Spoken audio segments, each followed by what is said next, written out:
আসসালামু আলাইকুম। হেসেল ব্লগে আপনাদের সকলকে স্বাগত। আজ আমি আপনাদের সঙ্গে শেয়ার করব পাঙ্গাস মাছের রেসিপি। এই রেসিপিটি তৈরি করার জন্য আমি একটি কড়াইতে অল্প পরিমাণ তেল নিয়েছি। তেলটি গরম হলে মাছগুলি হালকা করে ভেজে নেব।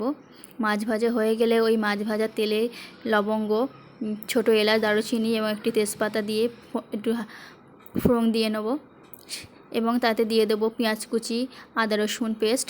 সেগুলো ভালো করে ভেজে নেব। হালকা করে ভাজা হয়ে গেলে এতে দিয়ে দেবো গুঁড়ো মশলা। গুঁড়ো মশলার মধ্যে আমি নিয়েছিলাম লবণ, হলুদ, লঙ্কার গুঁড়ো, কাশ্মীরি লঙ্কার গুঁড়ো, জিরার গুঁড়ো, ধনিয়া গুঁড়ো। এগুলো ভালো করে আমি কষিয়ে নিলাম। তেল ছাড়া শুরু হয়ে গেলে ওতে আমি মাছগুলো দিয়ে দেবো। মাছগুলো দিয়ে ভালো করে নেড়ে চেড়ে নেব। নাড়াচাড়া হয়ে গেলে এতে আমি কিছুটা পরিমাণ পানি অ্যাড করব এবং কিছুক্ষণের জন্য ঢাকনা দিয়ে আমি রেখে দেবো। আমি কিছুক্ষণের জন্য ঢাকনা দিয়ে তারপরে ওপর থেকে গরম মশলা গুঁড়ো ছড়িয়ে দিলাম। আমার পাঙ্গাস মাছের রেসিপি রেডি। দেখুন কত সুন্দর কালার এসছে। ভিডিওটি ভালো লাগলে চ্যানেলটিকে সাবস্ক্রাইব করে দেবেন।